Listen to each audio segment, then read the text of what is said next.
It's Falslander time! Hello, welcome to another figure review. Today we're going to have a look at the Figma number 549. It's Ronin. First and foremost, you might ask, what is Falslander? It's a bunch of illustrations by a man called Neco, and these illustrations, oh boy, all original stuff. We had a look at Lancerita just a while back. Was based on a knight. Ronin, straightforward, based on a Ronin, and we have like the Egyptian goddess kind of thing, Hemet Nephel, which is gonna come out a little bit later. And all of these designs are a lot darker, they're a little bit futuristic looking, but have bits and pieces here and there of traditional armor and traditional outfits. So I'm definitely into that. So let's have a look at the figure. First and foremost, let's look at the height. This figure stands at about 14.5 centimeters to the top of her head, which means we are going up to 5.8 inches tall. Size comparisons. Here's Jalter. Yes, Sage Figure Art Son Goku, Naka Michelangelo, Lancerita, and Darkseid. So in order to understand the design a little bit better, what even is a Ronin? It's a drifter, it's a masterless samurai. So that's the idea of where the outfits are clashing, where we have the modern and the old school combined, as is the Falslander lineup. Now, the face sculpt has like a cold expressionless face out of the box on there, and it really works extremely well because there's not much detail in the eyes, and that makes a good overall look. And you also have a very, very pale skin tone, but it looks very clean and nice. And then as I move it around, just want to have a look at the hair sculpt, which I feel like it fits with the timeline, with the character. It has a little bit of the same as Lancerita, but obviously this one's dark, where Lancerita had like the bubblegum pink.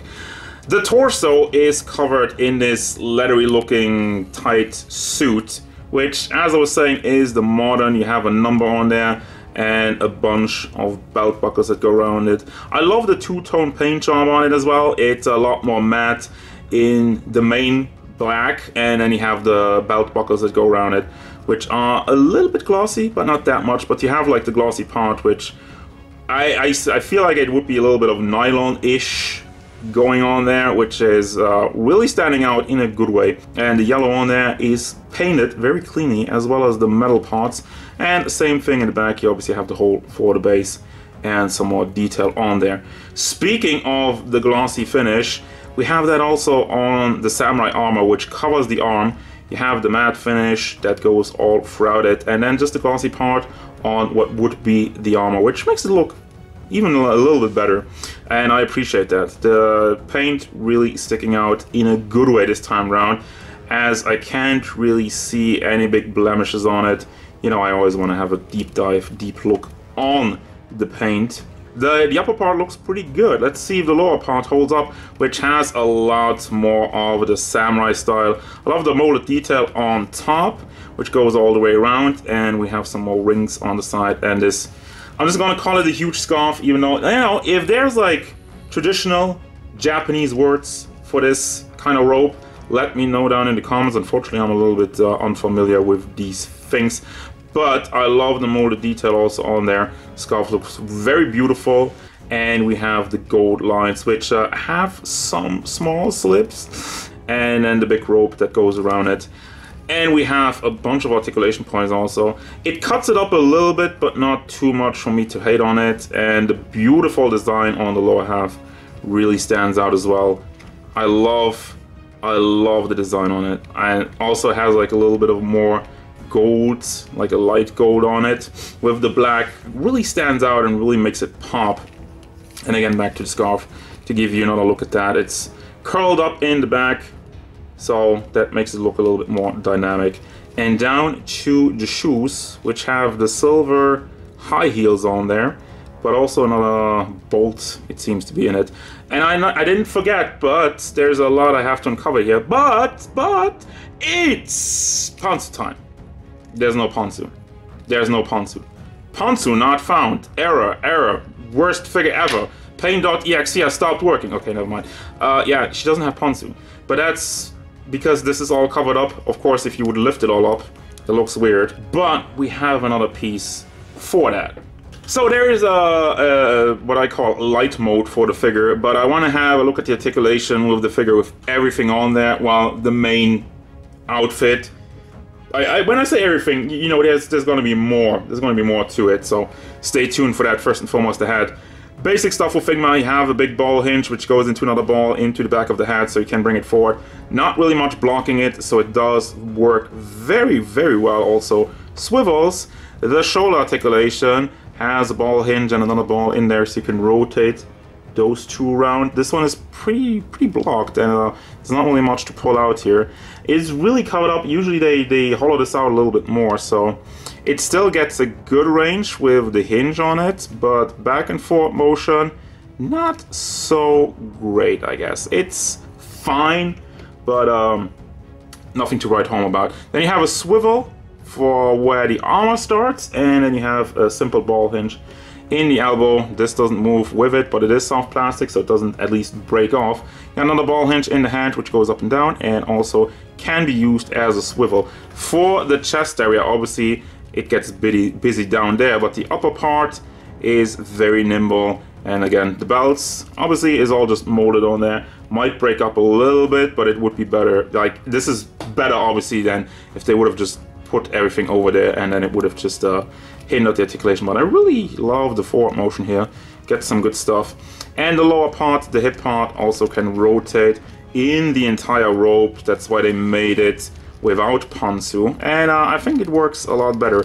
Doesn't swivel all the way around. The top part does swivel though.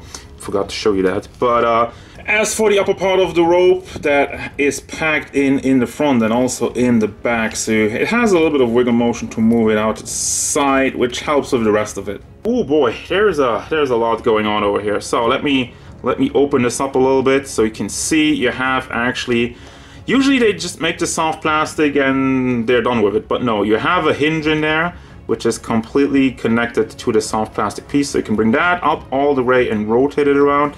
The belt might get into the way a little bit, but also soft plastic, so it's not really much of an issue. These front parts are just glued on there, but then you have another ball hinge in the back, so as well goes up all the way and can be rotated in all kinds of directions.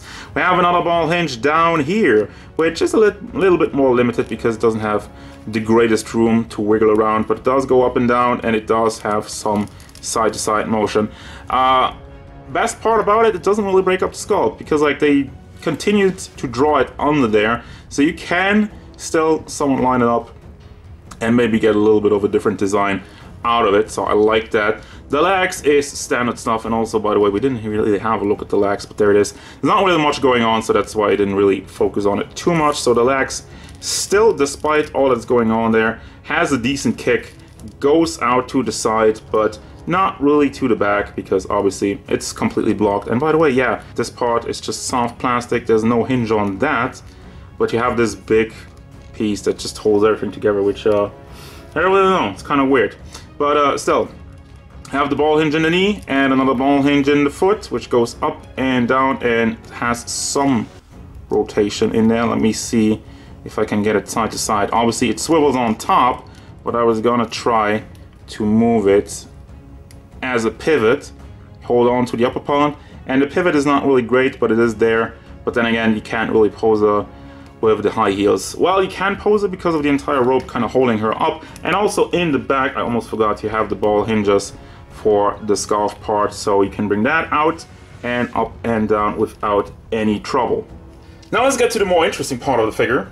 The rest already was interesting, but this is the good stuff. So first and foremost, let me get the boring stuff out of the way. You have a Figma base, which comes with every Figma ever. You also have this little piece, which you can put on top of it if you want to, but that's standard. Same with the Figma bag. It's nice to store accessories, but you always get this, so if you know Figma, that's how it goes. If you don't know Figma, now you know. We have two more faces, one of the closed eyes and the other one looking to the side.